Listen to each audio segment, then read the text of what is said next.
आपादमौलिपर्यन्तं गुरूणामाकृतिं स्मरेत् तेन विघ्नाः प्रणश्यन्ति सिद्ध्यन्ति च मनोरथाः। श्रीगुरुभ्यो नमः। परमगुरुभ्यो नमः। श्रीमदानन्दतीर्थभगवत्पादाचार्यगुरुभ्यो नमः। मन्मनोभीष्टवरदं सर्वाभीष्टफलप्रदं पुरन्दरगुरुं वन्दे दासश्रेष्ठं दयानिधिं विद्याविनयसम्पन्नान् शान्तादिगुणबृंहितान् सत्शास्त्रप्रवचनासक्तान् हिरमिलार्यान् गुरून् भजे। पृथ्वीमण्डलमध्यस्थाः पूर्णबोधमतानुगाः वैष्णवाः विष्णुहृदयाः तान् नमस्ते गुरुर्मम। हरिः ओं। ಶ್ರೀಶಾ ಪಾಹಿ. ಅನಂತಕೋಟಿ ಬ್ರಹ್ಮಾಂಡನಾಯಕ ಎಂಬುದು ಶ್ರೀ ಪುರಂದರದಾಸರು ರಚಿಸಿದ ಭವ್ಯ ಗ್ರಂಥ ಮಾಲಿಕ ಗದ್ಯ ರೂಪವಾಗಿದೆ. 180 ಗದ್ಯಗಳು, 18 ಪುರಾಣಗಳ ಸಾರ ಸರ್ವಸ್ವವಾಗಿದೆ. 81ನೇ ಗದ್ಯ ಪುರಾಣ ಪುರುಷೋತ್ತಮ ಎಂಬುದು ಭಗವಂತನನ್ನು ಅರಿಯುವ ಬಗೆ. ಭಗವಂತನಿಗೂ ನಮಗೂ ಇರತಕ್ಕಂಥ ಸಂಬಂಧ, ಭಗವಂತನನ್ನು ನಾವು ಹೇಗೆ ಅರಿತುಕೊಳ್ಳಬೇಕು, ಅವನ ಪ್ರೀತಿಯನ್ನು ಹೇಗೆ ಸಂಪಾದನೆ ಮಾಡಿಕೊಳ್ಳಬೇಕು ಎಂಬ ಭಗವಂತನ ಮಾರ್ಗವನ್ನು ತೋರಿಸ್ತಕ್ಕಂಥದ್ದು 81ನೇಯ ಗದ್ಯ ಪುರಾಣ ಪುರುಷೋತ್ತಮ. ಪುರಾಣ ಪುರುಷೋತ್ತಮ ಎಂದಾಗ 18 ಪುರಾಣಗಳ ಅಭಿಪ್ರಾಯವನ್ನು ನಾವು ಸಂಗ್ರಹಿಸಬೇಕು, ಕೇಳಬೇಕು, ಅನುಸಂಧಾನ ಮಾಡಿಕೊಳ್ಳಬೇಕು. ನಾವು ಮತ್ಸ್ಯ ಪುರಾಣದ ವಾಕ್ಯವನ್ನು ನೋಡುತ್ತಿದ್ದೆವು. ಮುಂದಿನ ವಾಕ್ಯ, ವಿಷ್ಣುನಾನ್ಯೇನ ಕರ್ಮಾಣಿ ಪರೇಶಾಂ ತನ್ನಿಬಂಧನಂ.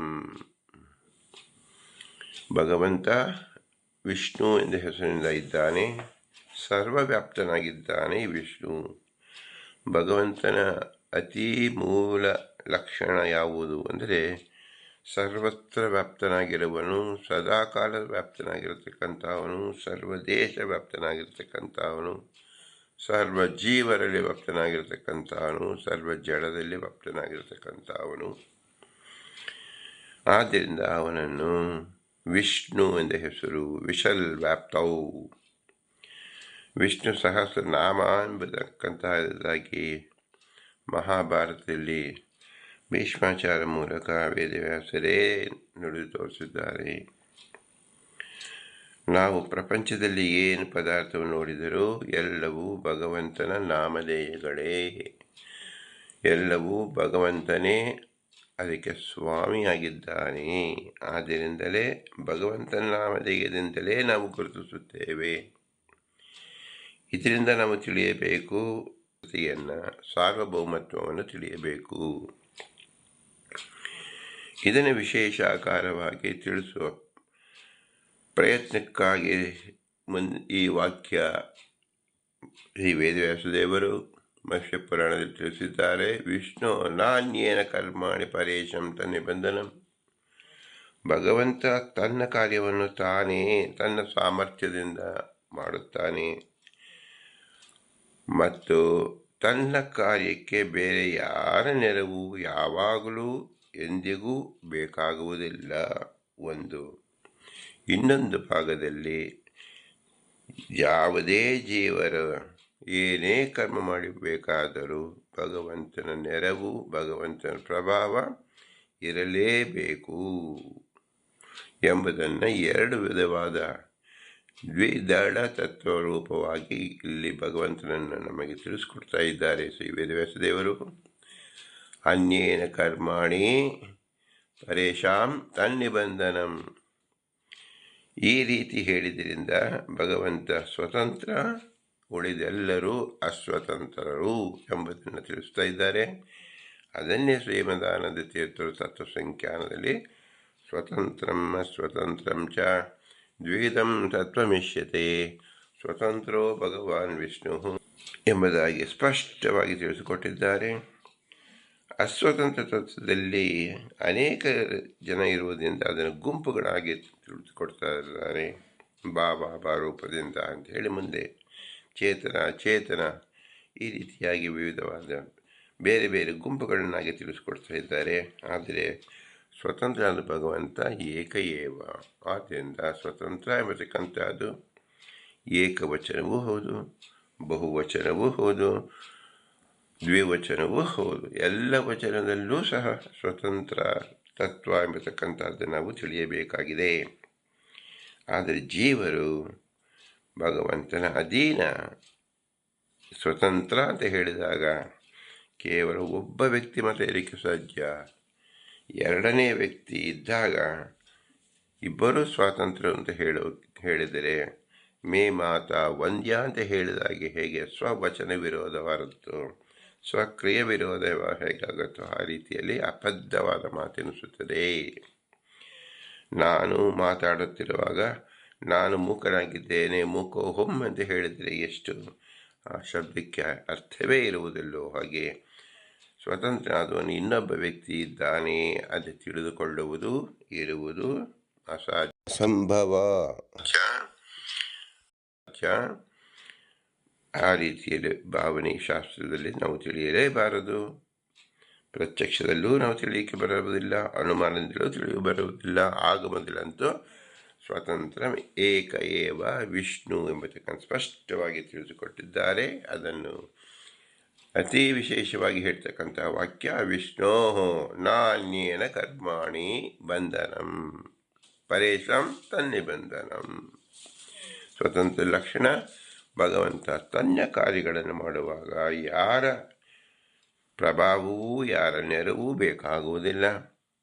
ಇತರ ಎಲ್ಲರ ಕರ್ಮವು ಭಗವಂತನ ಪ್ರಭಾವದಿಂದಲೇ ನಡೆಯುವುದು ಎಂಬುದನ್ನು ತಿಳಿಸಿಕೊಟ್ಟಿದ್ದಾರೆ. ಇಂಥ ಸುಂದರ ವಾಕ್ಯವನ್ನು ಶ್ರೀಮದಾನಂದ ತೀರ್ಥರು ಭಾಗವತ ತಾತ್ಪರ್ಯ ನಿರ್ಣಯದಲ್ಲಿ ತಿಳಿಸುತ್ತಾರೆ. 2ನೇ ಅಧ್ಯಾಯದ 2ನೇ ಸ್ಕಂದದ 7ನೇ ಅಧ್ಯಾಯದ 26ನೇ ಶ್ಲೋಕದಲ್ಲಿ ಶ್ರೀ ವೇದವ್ಯಾಸ ನುಡಿದಂತಹ ಶಬ್ದ ಭೂಮೇ ಸುರೇತರವರುತರ ವಿದರ್ಥಿತಾಯ ವಿಮರ್ತಿತ ಕ್ಲೇಶ ವೈಯಾಯ ಕಲಯಾಸಿತ ಕೃಷ್ಣಕೇಶ ಜಾತಃ ಕರಿಷ್ಯಸಿ ಜನಾನುಪಲಕ್ಷ್ಯ ಮಾರ್ಗಃ ಕರ್ಮಾಣಿ ಜಾತ್ಮಂ ಮಹಿಮೋಪನಿಬಂಧನಾನಿ. ಕೃಷ್ಣಾವತಾರವನ್ನು ಮತ್ತೊಬ್ಬರಿಂದ ಮಾಡಲಾಗದ ಈ ಅವತಾರದ ಕರ್ಮಗಳನ್ನು ಸಂಗ್ರಹವಾಗಿ 10 ಶ್ಲೋಕಗಳಲ್ಲಿ ಹೇಳ್ತಾರೆ. ಭಗವಂತ ಏನು ಮಾಡಿದರೂ ಸಹ ಅದು ಭಗವಂತನಿಂದ ಮಾತ್ರ ಮಾಡಲು ಸಾಧ್ಯ, ಬೇರೆಯವರನ್ನು ಮಾಡಲು ಸಾಧ್ಯವಿಲ್ಲ ಎಂಬುದು ತಾತ್ಪರ್ಯ. ಪ್ರಾಕೃತ ಜನರಿಂದ ತಿಳಿಯಲಾಗದ ಮಾರ್ಗವುಳ್ಳ ಶ್ರೀಹರಿ. ಭಗವಂತ ಏನು ಮಾಡ್ತಾ ಇದ್ದಾನೆ ಮಾಡಿದ್ದಾನೆ ಎಂಬ ಅರಿವು ಸಹ ಜೀವರಿಗೆ ಆಗುವುದಿಲ್ಲ, ಎಲ್ಲ ಜೀವರಿಗೂ ಆಗುವುದಿಲ್ಲ. ಅಸುರರ ಸಮೂಹದಿಂದ ಪೀಡಿತಳಾದ ಭೂಮಿ ದುಃಖವನ್ನು ಹೋಗಲಾಡಿಸಲು ಬಿಳಿ ಮತ್ತು ಕಪ್ಪು ಕೇಶಗಳೆಂಬ ಶಿತಕೃಷ್ಣಕೇಶ ಸ್ವರೂಪಾಂಶದ ಕಲಯ ಅವತರಿಸಿ ತನ್ನ ಮಹಿಮೆಯನ್ನೇ ನಿಮಿತ್ತವಾಗಿ ಹೊಂದಿರುವ ಮತ್ತೊಬ್ಬರ ಕರ್ಮಗಳಿಗೆ ನಿಮಿತ್ತನಾದ ತನ್ನ ಮಹಿಮೆಯುಳ್ಳವನಾಗಿ ಕಾರ್ಯವನ್ನು ಮಾಡುವವನು ಭಗವಂತ ಕರಿಷ್ಯತಿ. ಶ್ರೀಹರಿಯ ಕರ್ಮಗಳಿಗೆ ಮತ್ತೊಬ್ಬರ ಕರ್ಮಗಳು ನಿಮಿತ್ತವೂ ಅಲ್ಲ.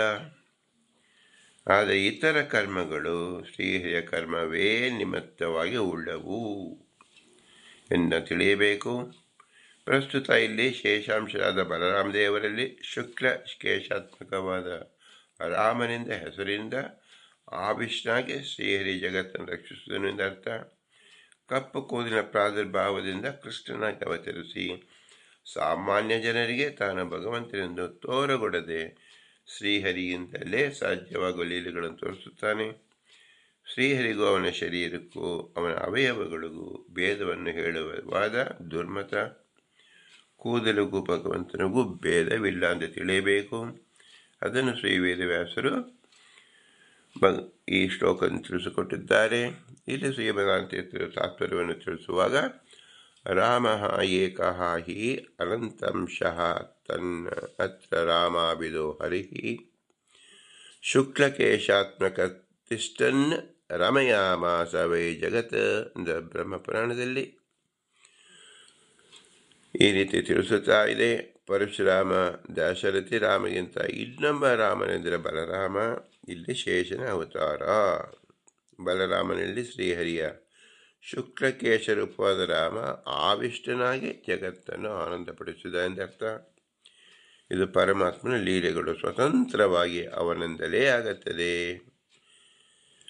ಆದರೆ ಇನ್ನೊಬ್ಬರ ಕಾರ್ಯಗಳು ಪರಮಾತ್ಮನ ಪ್ರಭಾವದಿಂದಲೇ ನಡೆಯುತ್ತೆ ಎಂದು ಮತ್ಸ್ಯಪುರಾಣದಲ್ಲಿ ತಿಳಿಸಿದ್ದಾರೆ. ವಿಷ್ಣು ನಾಣ್ಯೇನ ಕರ್ಮಾಣಿ ಪರೇಶಂ ನಿಬಂಧನಂ ತನ್ನಿಬಂಧನಂ. ಒಂದು ಕೂದಲು ಅಲುಗಾಡಲು ಬೇಕಾದರೂ ಸಹ ಭಗವಂತನ ಸಂಕಲ್ಪದಿಂದಲೇ ನಡೆಯಬೇಕು. ಇದನ್ನು ಭಗವದ್ಗೀತೆಯಲ್ಲಿ ತೃಣನಪಿ ನ ಚಲತಿ ತೇನ ವಿನಾ ತೃಣನಪಿ ಚಲತಿ. ತೇನ ವಿನಾ ಅಂದರೆ ಭಗವಂತನ ಸಂಕಲ್ಪವಿಲ್ಲದೆ ಒಂದು ತೃಣವು ಅಲ್ಲಾಡುವುದಿಲ್ಲ. ಈ ಒಂದು ಶ್ಲೋಕವನ್ನು ನಾವು ತಿಳಿದಾಗ ಜೀವನ ಪ್ರತಿ ಉಸಿರಿಗೂ ಭಗವಂತನೇ ಪ್ರಭಾವದಿಂದ, ಅವನ ನಿಮಿತ್ತ ಕಾರಣದಿಂದ, ಅವನ ಅನುಗ್ರಹದಿಂದಲೇ ನಡೆಯುತ್ತಿದೆ ಅಂತ ತಿಳಿಯಬೇಕು.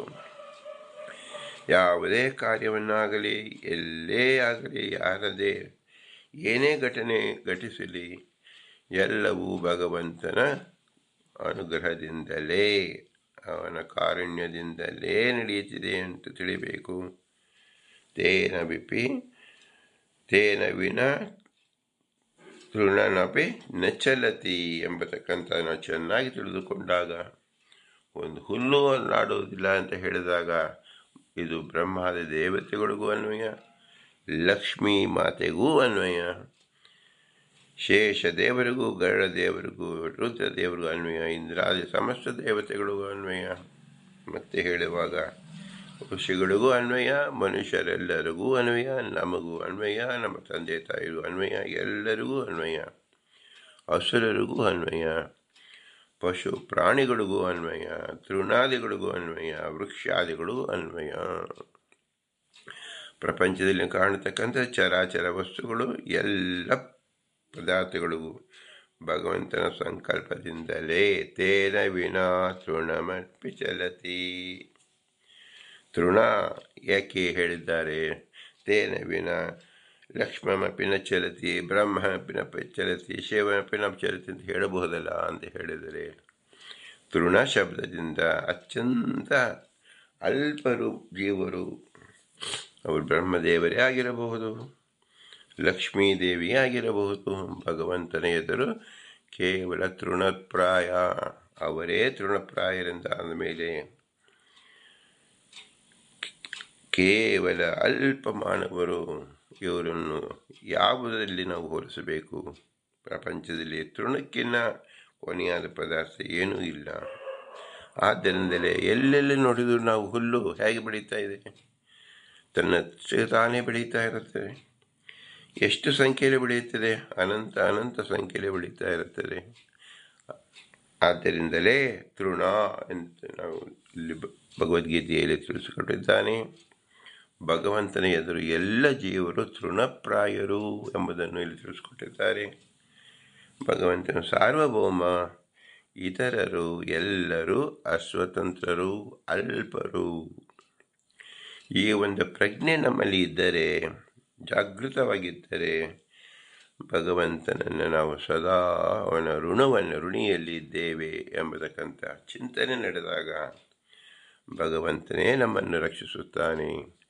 ನಮಗೆ ಬರಬಹುದಾದ ಅನೇಕ ವಿಪತ್ತುಗಳನ್ನು ರಕ್ಷಿಸುತ್ತಾನೆ. ಆದ್ದರಿಂದ ಪುರಂದರದಾಸರು ಹೇಳಿದರು, ನಿನ್ನಲ್ಲೇ ಇರತಕ್ಕಂತಹ ಬಿಂಬನಾಗಿರತಕ್ಕಂಥ ಅವನ ಹೆಸರು ಪುರುಷೋತ್ತಮ, ಅವನೇ ವಿಷ್ಣು. ಇವನನ್ನು ಸದಾ ತಿಳಿಯುವಂತನಾಗು. ಪುರಾಣ ಪುರುಷೋತ್ತಮ ಅಂತ ಹೇಳಿದಾಗ ಈ ಪುರಾಣದಲ್ಲಿ ವಿಷ್ಣು ಶಬ್ದದಿಂದ, ಅವನ ಪ್ರಭಾವದಿಂದಲೇ ಎಲ್ಲವೂ ನಡೆಯುತ್ತಿದೆ. ತೇನ ವಿನಾ ತೃಣಮಪಿ ಚಲತಿ ಅಂದರೆ ಭಗವದ್ಗೀತೆಯಲ್ಲಿ ಹೇಳಿದಂತೆ ಎಲ್ಲ ವಾಕ್ಯಗಳನ್ನು, ಎಲ್ಲ ಪುರಾಣದ ವಾಕ್ಯದಿಂದ ಒಟ್ಟ ಅಭಿಪ್ರಾಯವೇನು? ಪುರುಷ ತೃಣರೂಪದಲ್ಲಿರ್ತಕ್ಕಂಥವನು ಪುರುಷ ಅಂದರೆ ನಾವುಗಳೆಲ್ಲರೂ ತೃಣಪ್ರಾಯರು. ಇಲ್ಲಿ ಒಳಗಡೆ ಇರ್ತಕ್ಕಂಥವನು ಸ್ವತಂತ್ರನಾಗಿರ್ತಕ್ಕಂಥವನು, ಉತ್ತಮನಾಗಿರ್ತಕ್ಕಂಥವನು, ಏಕನಾಗಿರ್ತಕ್ಕಂಥವನು ಪುರುಷೋತ್ತಮ. ಪುರುಷೋತ್ತಮನಿಗೆ ಒಂದು ಹೊಸದಾದ ಅರ್ಥವನ್ನು ತಿಳಿಯಬೇಕಾದರೆ ಹೇಗೆ ತಿಳಿಯಬೇಕು? ತೃಣವಾಗಿರತಕ್ಕಂಥ ನಮಗೆ ಉತ್ತಮನಾಗಿ ಅವನ ಪ್ರಭಾವದಿಂದ, ಅವನ ಕಾರುಣ್ಯದಿಂದ ನಡೆಯುತ್ತಿದ್ದೇವೆ, ಬದುಕಿದ್ದೇವೆ, ನೋಡುತ್ತಿದ್ದೇವೆ, ತಿಳಿಯುತ್ತಿದ್ದೇವೆ ಎಂಬ ಅನುಸಂಧಾನವನ್ನು ಮಾಡಿಕೊಳ್ಳಿ. ಭಗವಂತನೂ ನಿಮಗೂ ಅಜಗಜಾಂತರ ಅಂತರವಿದೆಂದು ತಿಳಿಯಿರಿ. ನಾವು ಏನೇ ಉಸಿರಾಡಬೇಕಾದರೂ, ನಮ್ಮ ಕೂದಲು ಒಂದು ಅಲುಗಾಡಬೇಕಾದರೂ ಭಗವಂತನ ಪ್ರಭಾವದಿಂದಲೇ ನಡೆಯುವುದು. ಆದ್ದರಿಂದಲೇ ವೇದವ್ಯಾಸರ ದೇವರು ಶುಕ್ಲಕೇಶ ಮತ್ತು ಕೃಷ್ಣಕೇಶದ ಉದಾಹರಣೆಯನ್ನು ಕೊಟ್ಟಿದ್ದಾರೆ. ತೃಣ ಎಂದು ಭಗವದ್ಗೀತೆಯಲ್ಲಿ ಹೇಳಿದಾಗ ಭಾಗವತದಲ್ಲಿ ಶುಕ್ಲಕೇಶ ಮತ್ತು ಕೃಷ್ಣಕೇಶನಾದ ಭಗವಂತ ಸ್ವತಂತ್ರ, ಅವನು ಸ್ವಾವಲಂಬಿ. ಆದರೆ ಶುಕ್ಲಕೇಶನಾಗಿರ್ತಕ್ಕಂಥ ಬಲರಾಮ ಪರಾವಲಂಬಿ.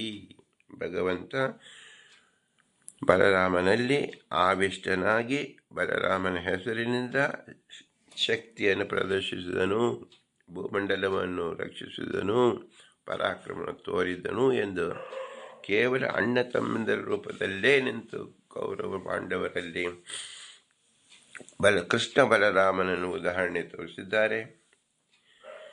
ಇದನ್ನು ನಾವು ಇನ್ನೂ ವಿಶೇಷವಾಗಿ ತಿಳಿಯಬೇಕಾದರೆ ನಮ್ಮ ಶರೀರದಲ್ಲೇ ಎಲ್ಲ ಪುರುಷರು, ಜೀವರು ಪುರದಲ್ಲಿ ವಾಸ ಮಾಡಿದ್ದಾರೆ.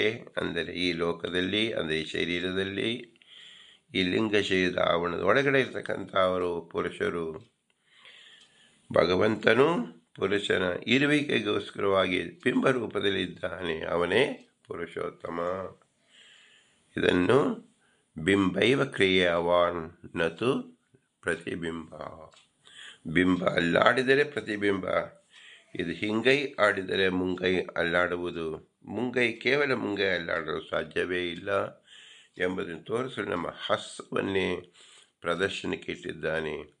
ನಿನ್ನ ಮುಂದಿನ ಕೈ ಬೆರಳುಗಳು ಅಲ್ಲಾಡಬೇಕಾದರೆ ಹಿಂದಿನ ಕೈ ಅಲ್ಲಾಡಬೇಕಪ್ಪ. ಹಿಂದಿನ ಕೈ ಎಂಬುದೇ ದೃಷ್ಟಾಂತವಾಗಿ ತಿಳಿ. ಅವನೇ ಪುರುಷೋತ್ತಮ, ಅವನೇ ಹಸ್ತದಲ್ಲಿದ್ದಾನೆ. ಹೀಗೆ ರೀತಿಯಲ್ಲಿ ತಿಳಿ. ಇದರಿಂದ ಪ್ರತಿಯೊಂದು ಇಂದ್ರಿಯಗಳಲ್ಲೂ ಭಗವಂತನಿದ್ದಾನೆ. ಇಂದ್ರಿಯಗಳು ಚಲಿಸುತ್ತದೆ, ಇದೇ ವಿಷಯದಲ್ಲಿ ಆಸಕ್ತನಾಗ್ತಾ ಇದೆ ಎಂದು ತಿಳಿ. ಇದನ್ನೇ ನೀವು ತಿಳಿಯಲಾರದೆ ಕಣ್ಣಿಗೆ ಕಾಣಿಸದೇ ಇರತಕ್ಕಂಥದ್ದು ಬಿಂಬರೂಪ. ಸಾಕ್ಷ್ಯಶಾಸ್ತ್ರದಿಂದ ತಿಳಿಯಬೇಕಾದ್ದು ಅದು ಬಿಂಬರೂಪನಾಗಿ ಪುರುಷೋತ್ತಮನಾಗಿ ಭಗವಂತ ನಮ್ಮ ಒಳಗಡೆ ಇದ್ದಾನೆ. ಅವನಿಂದ ನಾವು ಈ ಮಾತನ್ನು ಹೇಳುತ್ತಿದ್ದೇವೆ, ನಿಮ್ಮನ್ನು ಕೇಳುತ್ತಿದ್ದೇವೆ, ಗ್ರಂಥವನ್ನು ಅವಲೋಕ ಮಾಡುತ್ತಿದ್ದೇವೆ, ಭಗವಂತನನ್ನು ತಿಳಿದುಕೊಳ್ಳುತ್ತಿದ್ದೇವೆ. ಏನೇ ಕರ್ಮ ಮಾಡಿದರೂ ಎಲ್ಲವೂ ಭಗವಂತನ ಅಧೀನವಾಗಿ ಭಗವಂತನ ಅನುಗ್ರಹದಿಂದಲೇ ನಡೆಯುತ್ತಿರುವುದು ಎಂಬ ಸಾರ್ವದೇಶಿಕ ಸಾರ್ವಕಾಲಿಕ ನಿಯಮವನ್ನು ಪುರಂದರದಾಸರು ಪುರಾಣ ಪುರುಷೋತ್ತಮ ಎಂಬುದಾಗಿ ತಿಳಿಸಿಕೊಟ್ಟಿದ್ದಾರೆ. ಇಂತಹ ವಿವೇಕ ಜ್ಞಾನ ಅತ್ಯಂತ ಶ್ರೇಷ್ಠವಾದ ವಿವೇಕ ಜ್ಞಾನ. ಇದು ಒಂದು ವಿವೇಕ ಜ್ಞಾನವನ್ನು ನಾವು ಶತಾಂಶ ಗಟ್ಟಿಯಾಗಿ ತಿಳಿದುಕೊಟ್ಟರೆ ಎಲ್ಲ ಶಾಸ್ತ್ರ ಪ್ರಮೇಯವು ಇದರೊಳಗಡೆ ಅಡಗಿರುತ್ತದೆ. ಎಲ್ಲ ವೇದದ ಅರ್ಥ, ಭಗವಂತನ ಮಹಿಮೆ, ಎಲ್ಲ ಜೀವನ ಅಲ್ಪತ್ವ ಎಲ್ಲವೂ ಈ ವಾಕ್ಯದಲ್ಲಿ ಅಡಗಿರುತ್ತದೆ. ಆದ್ದರಿಂದಲೇ ಪುರಂದರದಾಸರು ಪುರಾಣ ಪುರುಷೋತ್ತಮ ಎಂಬ ದಿವ್ಯ ಮಂತ್ರವನ್ನು ನಮಗೆ ತಿಳಿಸಿದ್ದಾರೆ. ಇದರ ಮಹಿಮೆಯನ್ನು ಎಷ್ಟು ಮಟ್ಟಿಗೆ ನಾವು ತಿಳಿಯುತ್ತಾ ಹೋದರೂ ಸಹ ಬಗೆದಷ್ಟು ಇನ್ನು ಆಳವಾಗಿ ಭಗವಂತನ ವಿಶೇಷವಾದ ಸರ್ವತಂತ್ರ ಸಾರ್ವಭೌಮತ್ವದ ಅರಿವು ನಮಗಾಗುತ್ತದೆ. ಇದೇ ಮುಖ್ಯ ಪ್ರಯೋಜನ. ಆದ್ದರಿಂದಲೇ ಇದನ್ನು ಬಿಂಬೋಪಾಸನೆ ಅಂತ ಹೇಳುವುದು. ನಾವು ಏನೇ ಮಾಡಿದರೂ ಬಿಂಬೋಪಾಸನೆಯಲ್ಲಿ ಅದು ಕೊನೆಗೊಳ್ಳಬೇಕು. ಬಿಂಬನಾಗಿರ್ತಕ್ಕಂಥವನು ಅತ್ಯಂತ ಅಣೋರಣೀಯನ್, ಮಹತೋ ಮಹೀಯನ್. ಜೀವರೆಲ್ಲರೂ ಅಣುಗಳು, ಅಣುವಿಗೂ ಪರಮಾಣುವಾಗಿದ್ದವನು ಭಗವಂತ. ಆದರೂ ಎಲ್ಲ ಕೆಲಸವನ್ನು ಮುಂದಾಗಿದ್ದುಕೊಂಡು ಮಾಡತಕ್ಕಂಥ ಮಹತೋ ಮಹೀಯನ್. ಎಲ್ಲ ಹಿರಿದಾದ ಕೆಲಸಗಳನ್ನು ಭಗವಂತನಿಂದಲೇ ನಡೆಯುತ್ತಿದೆ. ತೇನ ವಿನಾ ತೃಣಪಿ ಚಲತಿ ಎಂಬ ಅತ್ಯಮೂಲ್ಯವಾದ ಶಾಸ್ತ್ರ ಪ್ರಮೇಯವನ್ನು ಪುರಂದರದಾಸರು ಪುರಾಣ ಪುರುಷೋತ್ತಮ ಎಂದೆಂದು ತೋರಿಸಿದ್ದಾರೆ. ಇಂಥ ವಿಶೇಷ ಜ್ಞಾನವನ್ನು ಅರಿಗಿದರೆ ಪುರಂದರದಾಸರಿಗೆ ಅನಂತಾನಂತ ನಮಸ್ಕಾರಗಳನ್ನು ಸಲ್ಲಿಸಬೇಕು. ನಾವು ಗುರುಗಳಿಗೆ, ಮಾತಾಪಿತೃಗಳಿಗೆ, ದೇವತೆಗಳಿಗೆ, ವಾಯುದೇವರಿಗೆ ಹೇಗೆ ನಾವು ನಮ್ಮ ಋಣವನ್ನು ತೀರಿಸಬಹುದು, ಭಗವಂತನಿಗೆ ಹೇಗೆ ನಾವು ಋಣವನ್ನು ತೀರಿಸಬಹುದು ಎಂದರೆ, ನಾವು ಋಣವನ್ನು ತೀರಿಸಿಕೊಡೋದಕ್ಕೆ ನಮಗೆ ಯಾವ ಯೋಗ್ಯತೆಯೂ ಇಲ್ಲ, ನಮ್ಮೊಬ್ಬರಿಗೆ ಇಲ್ಲ, ಯಾವ ಜೀವರಿಗೂ ಯಾವ ಯೋಗ್ಯತೆಯೂ ಇಲ್ಲ. ಹಾಗಾದರೆ ಅವರ ಉಪಕಾರ ಸ್ಮರಣೆಯನ್ನು ಹೇಗೆ ಮಾಡುವುದು ಅಂದರೆ, ಅವರ ವಿಶೇಷ ಅನುಗ್ರಹವನ್ನು ಸದಾ ನಮ್ಮ ಸ್ಮರಣೆಯಲ್ಲಿಟ್ಟುಕೊಳ್ಳಬೇಕು. ಅದನ್ನೇ ವೇದ ಪುರುಷ ನಮಗೆ ತಿಳಿಸಿಕೊಟ್ಟಿದ್ದಾನೆ. ಕೃತಸ್ಮರ ಕೃತಸ್ಮರ ಕೃತಗಂ ಸ್ಮರ ಕೃತೋ ಸ್ಮರ. ಸದಾಕಾಲ ಭಗವಂತನನ್ನು ಸ್ಮರಣೆ ಮಾಡು. ಭಗವಂತನನ್ನು ನಿಮ್ಮ ತಂದೆ ತಾಯಿಲಿರ್ತಕ್ಕಂಥ ಭಗವಂತ ಸ್ಮರಣೆ ಮಾಡು. ಇತರಲ್ಲಿ ಇರತಕ್ಕಂಥ ಭಗವಂತ ಸ್ಮರಣೆ ಮಾಡು. ತತ್ವಾಭಿಮಾನಿ ದೇವತೆಗಳಿರ್ತಕ್ಕಂಥ ಭಗವಂತ ಸ್ಮರಣೆ ಮಾಡು. ವಾಯುದೇವರಲ್ಲಿರ್ತಕ್ಕಂಥ ಭಗವಂತ ಸ್ಮರಣೆ ಮಾಡು. ಮತ್ತು ಎಲ್ಲರಲ್ಲೂ ಬಿಂಬನಾಗಿರ್ತಕ್ಕಂಥ ನಮ್ಮಲ್ಲೇ ಬಿಂಬನಾಗಿರ್ತ ಭಗವಂತನಿಗೆ ಅವನನ್ನು ವಿಶೇಷವಾಗಿ ಸ್ಮರಣೆ ಮಾಡು. ಸ್ಮರಣೆ ಮಾಡುವುದೇ ಯಾವುದೇ ಶಿಷ್ಯನಾಗಲಿ, ಮಗನಾಗಲಿ, ಭಕ್ತನಾಗಲಿ ಮಾಡಬಹುದಾಗಿದ್ದ ಅದೇ ದೊಡ್ಡ ಕಾಣಿಕೆ. ನಮ್ಮಲ್ಲಿ ಏನೂ ಇಲ್ಲ, ಸ್ಮರಣೆ ಮಾತ್ರ. ಜ್ಞಾನ ಭಗವಂತ ಕೊಟ್ಟಾಗ ಆ ಜ್ಞಾನದಿಂದ ನಾವು ಭಗವಂತನ ವಿಶೇಷ ಕಾರುಣ್ಯ ಸ್ಮರಣೆಯನ್ನು ಚಿಂತಿಸುವುದೇ. ಭಗವಂತನಿಗಾಗಲಿ ಗುರುಗಳಿಗಾಗಲಿ ನಾವು ಗುರುದಕ್ಷಿಣೆಯನ್ನು, ಕಾಣಿಕೆಯನ್ನು, ನಮ್ಮ ಉಪಕಾರ ಸ್ಮರಣೆ ಮಾಡುವುದೇ ಮಹತ್ಕಾರ್ಯ ಅನಿಸಿದೆ. ಇಂತಹದನ್ನು ಸಹ ವೇದ ಪುರುಷನಾಗಿ ವೇದವ್ಯಾಸ ದೇವರೇ ನಮಗೆ ತಿಳಿಸಿಕೊಟ್ಟಿದ್ದಾರೆ. ಆದ್ದರಿಂದ ಇವರೆಲ್ಲ ಬಿಂಬರೂಪಿಯಾದ ಭಗವಂತನಿಗೆ ಅತ್ಯಂತ ಸ್ವತಂತ್ರವಾದ ಲಕ್ಷ್ಮೀನಾರಾಯಣ ಇವರೆಲ್ಲರೂ ನಿಂತು ನಡೆಸುವುದರಿಂದ ಲಕ್ಷ್ಮೀನಾರಾಯಣ ಮೂರ್ತಿಗೆ ಅಭಿನ್ನವಾದ ನಮ್ಮ ಬಿಂಬನಿಗೆ, ನಮ್ಮ ತಂದೆ ತಾಯಿಯ ಬಿಂಬನಿಗೆ, ಗುರು ಹಿರಿಯರ ಬಿಂಬನಿಗೆ, ತತ್ವಾಭಿಮಾನ ದೇವತೆಗಳಲ್ಲಿರತಕ್ಕಂಥ ಬಿಂಬನಿಗೆ, ವಾಯುದೇವರ ಅಧಿಷ್ಠಾನದಲ್ಲೂ ಇರತಕ್ಕಂಥ ಬಿಂಬನಿಗೆ ಭೂಯಿಷ್ಠಾಂತೆ ನಮ ಉಕ್ತಿಂಬಿದೇಮ. ಭೂಯಿಷ್ಠಾಂತೆ ನಮ ಉಕ್ತಿಂಬಿದೇಮ. ಭೂಯಿಷ್ಠಾಂತೆ ನಮ ಉಕ್ತಿಂಬಿದೇಮ ಎಂದು ಹೇಳಿ ವಿನಮ್ರವಾಗಿ ನಮಿಸೋಣ. ಭಾರತೀಯರ ಮುಖ್ಯ ಪ್ರಾಣಾಂತರ ಶ್ರೀಕೃಷ್ಣಾರ್ಪಣಮಸ್ತು. ಹರಿ ಓಂ, ಹರಿ ಓಂ, ಹರಿ ಓಂ.